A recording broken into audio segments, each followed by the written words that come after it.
Madame La Grande and her So High to the Sky Uproarious Pompadour. Written by Candance Flemming, illustrated by S.D Schindler. Poor Madame La Grande. She tried so hard to be stylist. She spent long hours at the dressmaker. She wasted thousands of francs on hats, hairdos, and handbags.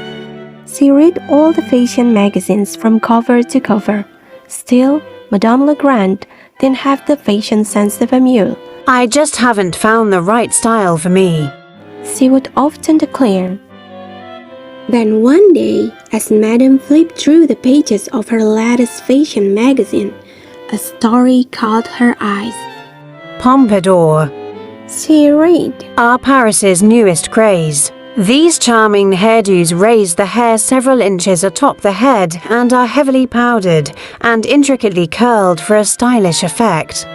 Madame La Grande read the story once. She read it twice. She leapt to her feet, squeezed into shoes 3 sizes too small, and rushed to Marcel's house of hair design. Ah, madam, Gushed Marcel when he saw his best customer come through the door. what triumph of hair design can I create for you today? I want a pompadour. Replied Madame. A spectacular, magnificent pompadour such as Paris has never seen before. And I want to wear it to the Royal Opera tonight. Can you do it? Oui. But of course it will be perfection. All afternoon, Marcel curled and crimped. He powdered and primed. He shaped and snipped. And with the help of pillows and padding, wires and wigs, and the tallest ladder he could find, Marcel created an absolutely stupendous pompadour. The hairdo stood so high atop Madame La Grande's head that it almost touched the ceiling. Every inch of wig, wire, and pillow glistened with thick white powder. Throughout the towering tresses, Marcel had entwined ripening grapes still on the vine, and over each of Madame's ears hung a corkscrew curl. Voila! Said Marcel with a flourish. Madame looked at herself in the mirror. Marcel, you are a genius. She said, patting the back of her head. But when Madame stood, her hair was higher than the ceiling. She had to bow her head to get out the door. Once outside, she twisted and turned, trying to squeeze the tremendous hairdo into her waiting carriage, but it simply won't fit. Madame had no choice but to walk to the Royal Opera. On the boulevard, Madame passed a cafe where 2 plump pigeons searched for breadcrumbs beneath the tables. The pigeons spied the grapes in Madame's pompadour. They flew up. They perched atop the pompadour. They pecked at the fruit. Preposterous. Ridiculous. Absurd. Cried the cafe's customers. Madame didn't notice the 2 plump pigeons pecking in her pompadour. She didn't notice the cries coming from the cafe. She noticed only that all eyes were upon her. They simply adore my hair. She said to herself, and she continued to the opera, holding her head even higher. 3 calico cats crouching on a window ledge saw the 2 plump pigeons pecking in Madame's pompadour. They flicked their tails. They licked their chops. They sprang. The calico cat's claw caught in Madame's pompadour. The cats began to yell. What's the ruckus? What's the racket? What's the row? Yelled voices up and down the block. Madame didn't notice the calico cats dangling from her hair. She didn't notice the plump pecking pigeons. She didn't notice all the yelling, but she did hear the yowling. Mon Dieu! She cried. I hear singing. The opera must have started. Madame quickened her step.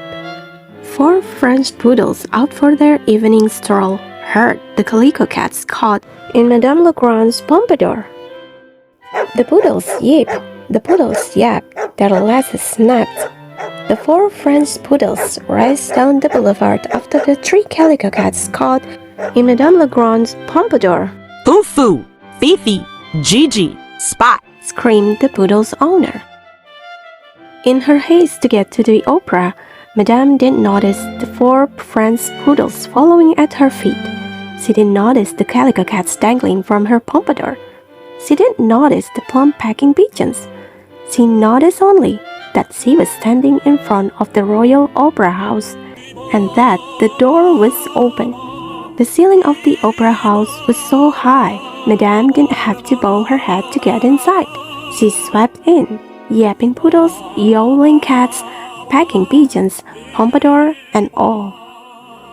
The musicians stopped playing. The singers stopped singing. Everyone turned to stare at Madame La Grande.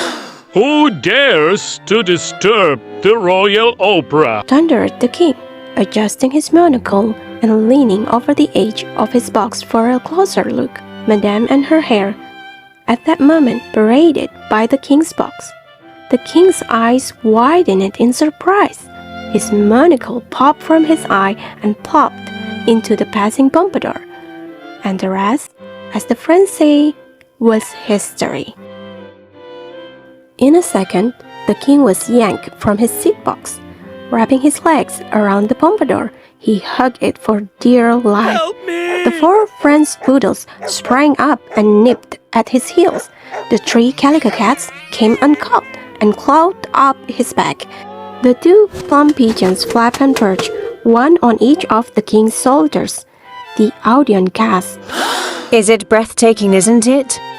Agreed Madame La Grande, who didn't notice the king clinging to her hair. Instead, she pulled out her compact to take a peek at her magnificent hairdo. Moon dew. My corkscrew curls have done askew. Cried Madame, and she pulled out a tiny hairpin to fix the crooked curls. The pompadour shivered. The pompadour quivered. The pompadour quaked. Avalanche! Cried the musicians. Hair slide. Cried the singers. Timber. Cried the audience. Opera lovers scrambled over their seats, pushing and shoving to escape the falling pompadour. The pigeons took flight, alighting on the hornet hat of the soprano on stage. The cats leaped off the king and into the orchestra pit. The poodles bounded after them. Above the din came the shrill whistle of the Paris police as they burst into the opera house. The 4 poodle owners followed closely behind. There she is, Pointed the 4th poodle's owner. the one wearing the king. The policeman dove for Madame La Grande, but it was too late. Her pompadour exploded in a breathtaking display of wires and wigs, pillows and padding, flinging the king and his monocle clear across the opera house. Luckily, the king landed on one of the hairdo's pillows, and nothing was hurt but the royal pride. The king wrestled his way from beneath the hairdo's debris. Sputtering with rage, he decreed, Henceforth, all pompadours are banned from the city of Paris. Then he fainted, the shock of being catapulted from a lady's hairdo being too much for him. His royal guards carried him home. Madame La Grande returned home too, after straightening out her problems with the Paris police, sorting out poodles and shooing the cats and pigeons out the stage door. Then, after brushing her hair 100 strokes, Madame relaxed in bed with her latest fashion magazine. A story caught her eye. She read the story once, she read it twice, she sat straight up in bed. Hoop skirts. She exclaimed, What a marvelous idea! I must call my dressmaker first thing in the morning. A hoop skirt would be trop chic at the king's reception tomorrow night. The end.